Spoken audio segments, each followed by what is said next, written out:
Universal's The Invisible Man is woke.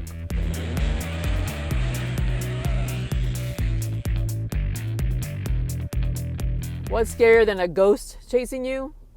How about an abusive husband? That's the premise behind The Invisible Man. The Invisible Man stars Elizabeth Moss, and it's directed by Leigh Whannell. If you're familiar with Insidious and Saw movies, he actually wrote the Saw movie, and he wrote a couple of Insidious movies and directed Insidious Chapter 3. So he's got a lot of cred in the horror genre. And what he's done here is pretty genius as a means to reimagine The Invisible Man or the classic monster movies from Universal.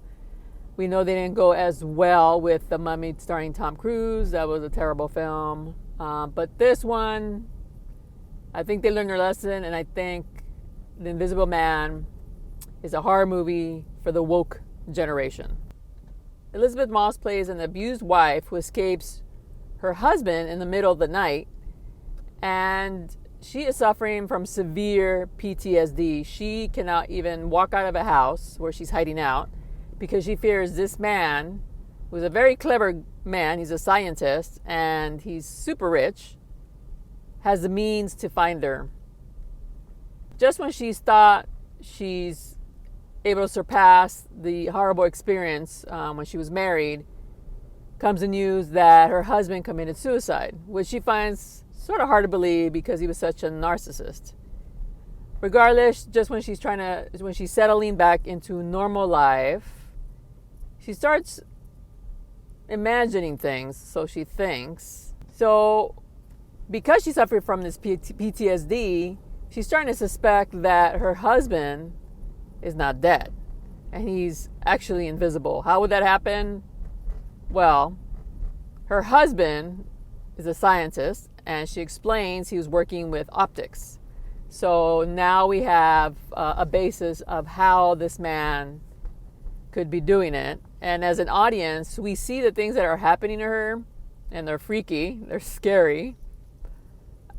And so we don't know if she's really losing her mind or if this is really happening. So we're sitting there along with her, experiencing these horrible things happen to her, and it gets violent. That's the really scary part. Eventually it gets very, very violent, and there are a few surprises in there that, wow, left me speechless. And that brings me to the point of why this movie was so good. A lot of the recent horror movies rely a lot on jump scares, which I'm really annoyed by lately because they're just getting ridiculous. They don't have any creativity behind it. It's just basically you see a figure in the back and you're waiting for them to go boo. But this one had no jump scares. It's very suspenseful, it's very scary. You do jump, but not because it's a jump scare. It's because the action comes out of nowhere and you're taken aback. And that's what I really liked about this film. The music really added to the suspense. They went for classic monster movie sound, which I really, really loved, because you got that sense of old school meets new school.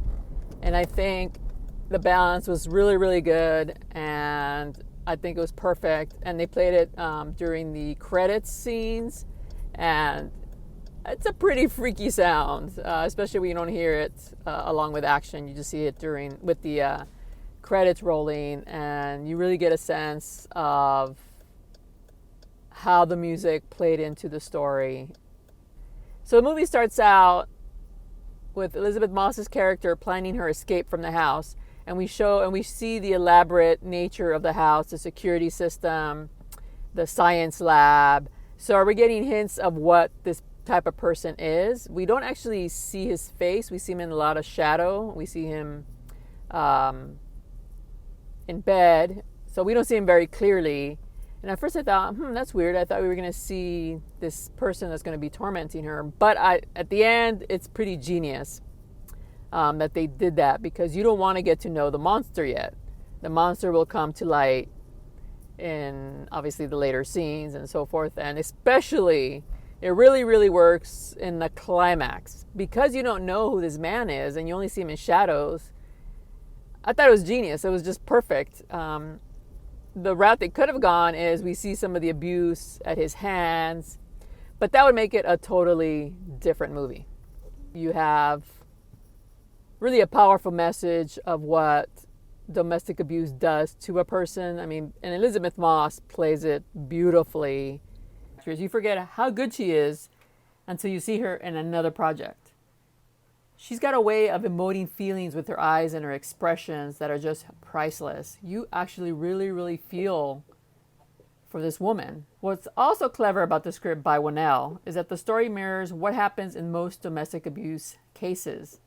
All right, I'm about to get a little psychological about the story. The Invisible Man 2020 is really representative of the abusive husband, the monster who stalks his wife physically and emotionally. Although this is pure entertainment, you'll enjoy it with all this baggage. The genius is that the horror is all too real. Classic movie monsters have always been cautionary tales, and The Invisible Man for 2020 is a reimagining for the woke and Me Too era.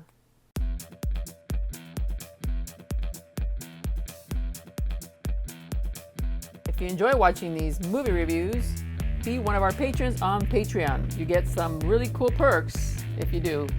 Follow the link right here.